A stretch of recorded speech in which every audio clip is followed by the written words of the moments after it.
Welcome, I'm Bruce Munro, and with me is International Relations Specialist Professor Robert Batman, and this is Global Insight. The impact of Russia's invasion of Ukraine is rippling outwards, threatening to create a global food shortage and a new European migrant crisis. Welcome, Robert. Morning, Bruce. I just want to set a little bit of context for our discussion.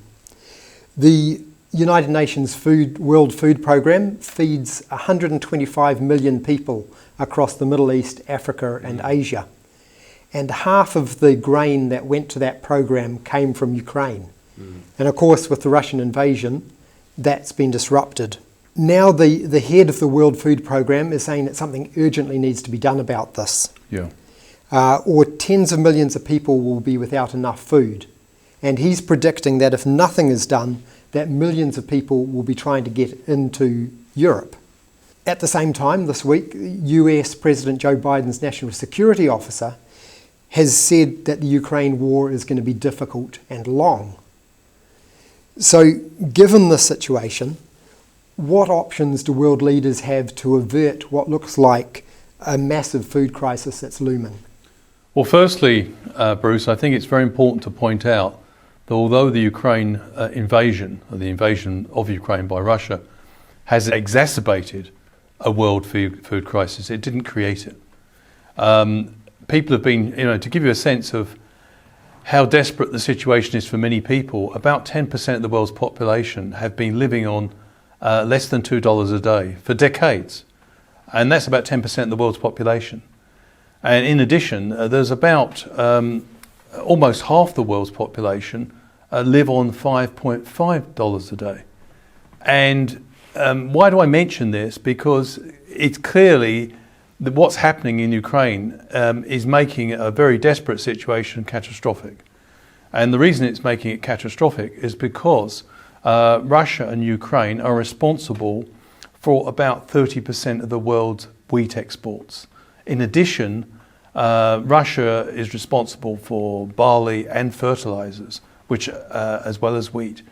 And to make the situation even worse, China, which is the world's largest producer of wheat, and it does export some, has had exceptionally bad weather conditions, flooding in crucial wheat-growing parts of the country.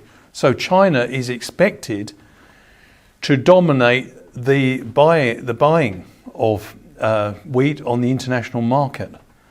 And so what we're having is, a diminishing stocks of food globally and increased competition for it. And some are better able to compete for that wheat than others. But this is a really difficult situation. I want to just emphasize the Ukraine conflict has exacerbated an existing problem, which nation states have done little to address.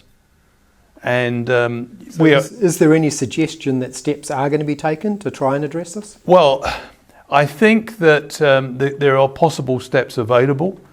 It's interesting that the EU and the US and a number of Asian countries have been collaborating about making alternative arrangements for the distribution of gasoline, petroleum, given the fact that the conflict, Russia is now subject to sanctions and is a leading exporter of gas and petroleum.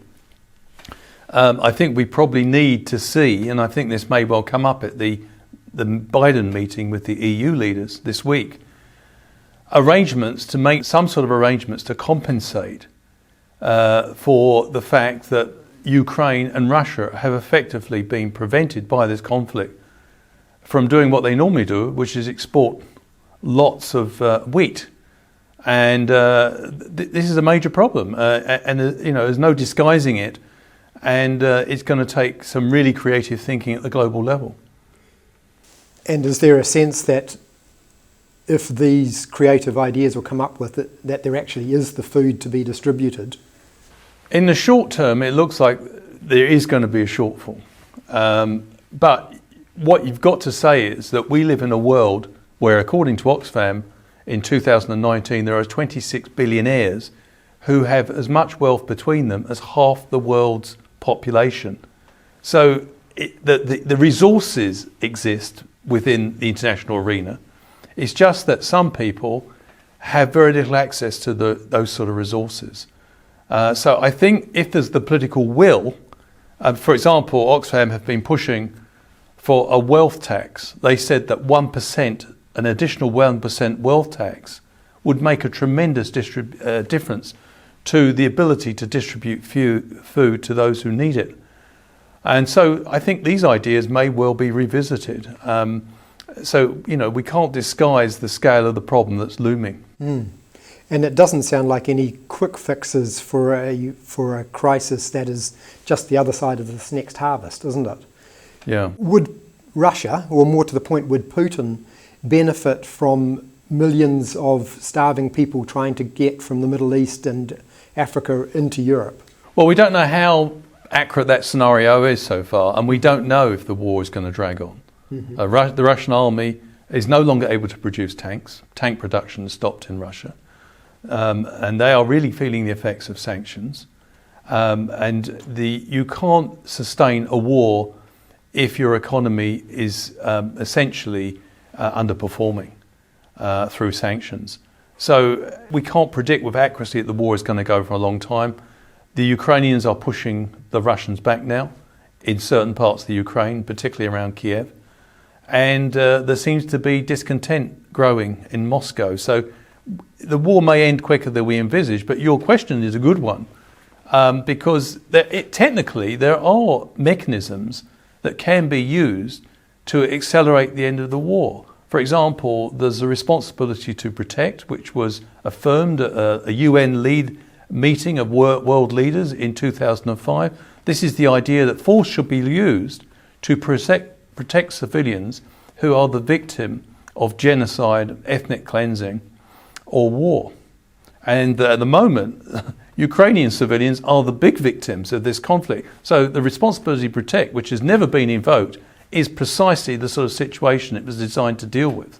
Now, will it be invoked? I don't think so, because it's stymied by the fact that Russia and China have veto in the Security Council, and Russia's likely to use that veto. So that mechanism, quite frankly, the world is putting onus on avoiding a third world war rather than protecting civilians in Ukraine. And I think that's the way things are. So there are mechanisms that exist, but they are unlikely to be used. And as you say, unlikely to be used, but it's not just what's going on in Ukraine, is it? And what the civilians are experiencing there, but it looks like it's going to grow with this food crisis. Yeah. Could it get to the point where it creates enough pressure that NATO, the UN, would decide we have to send troops in to end the war? Or is that simply not going to happen no matter how many people die? Very difficult to say something is never going to happen in politics generally, and particularly international politics. I found it very striking that both the Secretary of State Antony Blinken and the President Joe Biden have both said quite categorically, and they've now confirmed this in the last 24 hours, that the Putin regime is responsible for war crimes. Which means that, and there's legal actions going on, and I'm just wondering if the Biden administration, although it's not a member of the International Criminal Court, is thinking that since it's party to the responsibility to protect, whether it's looking seriously to get... And remember, Russia is largely isolated. There were fears that China was going to come in behind Russia in this conflict. I think those fears are beginning to evaporate because China realizes it obviously wants to be seen as supportive to Putin, but it has real problems of economic self-interest. China's power rests on access to the global market, and it won't want to experience sanctions itself. But one thing I think, our discussion about the food crisis is really important, because I think many of us in New Zealand and elsewhere were experiencing quite big hikes in food prices before the Ukraine conflict. And so I think that gives an indication of the possible severity of the effects of this additional problem through the Ukraine conflict. Thank you, Robert. Thank you. And thank you for watching. Catch us next time on Global Insight. Te pono me te aroha.